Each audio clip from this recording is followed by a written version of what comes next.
வேதத்துல நாம பார்க்கிற விசுவாச வீரர்கள் சாத்தியமற்ற சூழ்நிலைகளை எதிர்கொண்ட போது கர்த்தரை முழுமையாக நம்பினாங்க. கர்த்தருடைய வாக்குத்தத்தங்களை உறுதியாக விசுவாசித்தாங்க. சூழ்நிலைகளை கடந்து உண்மையான விசுவாசத்தை தேவன் மேல் வைத்தாங்க.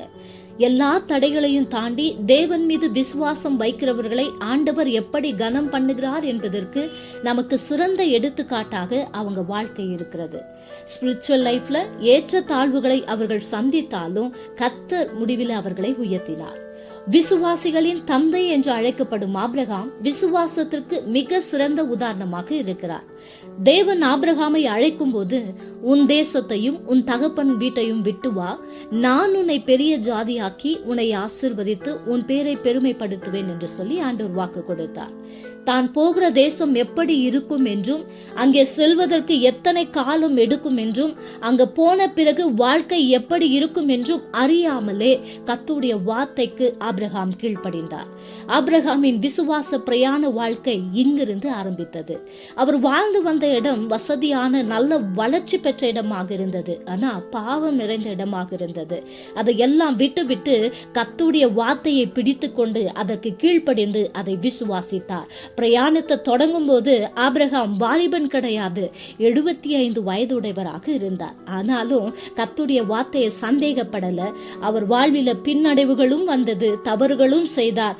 தேவன் உண்மை உள்ளவராகவே இருந்து ஆபிரகாமை நடத்தினார். கர்த்தர் ஈசாக்கை பலியிட சொன்னபோது ஆபிரகாமின் விசுவாசம் சோதிக்கப்பட்டது. ஈசாக்கா தேவனா என்று வரும்போது ஆண்டவருக்காக தான் அதிகமாய் நேசித்த தன்னுடைய நேச மகனை விட்டு கொடுக்க தயாராக இருந்தார். ஒரு தகப்பனின் உணர்ச்சிகள் பகுத்தறிவுகளை தாண்டி விசுவாசத்தை ஆபிரகாம் வெளிப்படுத்தினார். தேவன் மீது அசைக்க முடியாத ஒரு விசுவாசம் ஆபிரகாமுக்கு இருந்தது. ஆண்டவர் வாக்கு கொடுத்திருக்கிறார், அதை எப்படியும் நிறைவேற்றுவார் என்ற நம்பிக்கை ஆபிரகாமுக்கு இருந்தது. இந்த விசுவாசம் ஆண்டவருடைய உள்ளத்தை தொட்டது. ஈசாக்குக்கு பதிலாக ஒரு ஆட்டுக்குட்டியை ஆண்டவர் ஆயத்தம் பண்ணி வைத்திருந்தார். தேவன் ஆபிரகாமுடைய வாழ்க்கையில அனுமதித்த இந்த சோதனைகள் அவருக்கு பெரும் ஆசீர்வாதங்களை பெற்றுக் கொடுத்தது. அவர் சோதனைகளை ஜெயித்தார். விசுவாசிகளின் தகப்பன் என்றும் பட்டத்தை பெற்றுக் கொண்டார்.